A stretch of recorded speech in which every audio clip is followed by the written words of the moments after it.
وإياك نستعين اهدنا الصراط المستقيم صراط الذين أنعمت عليهم غير المغضوب عليهم ولا الضالين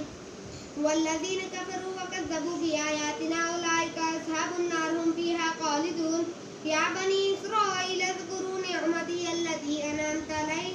أنعمت عليكم وأوفوا بعهدي أوف بعهدكم وإياي فارهبون واتقون وآمنوا بما أنزلت مصدقا لما معكم ولا تكونوا أول كافر به ولا تشتروا بآياتي أولئك أصحاب النار هم فيها خالدون الله أكبر سمع الله لمن حمده الله أكبر الله أكبر الله أكبر الله أكبر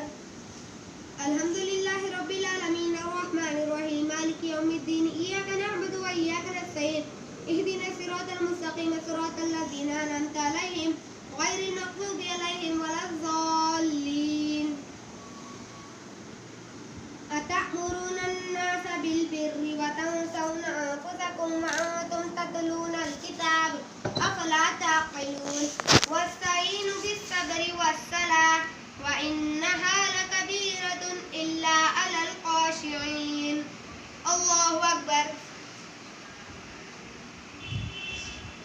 سمع الله لمن حمده الله أكبر الله أكبر الله أكبر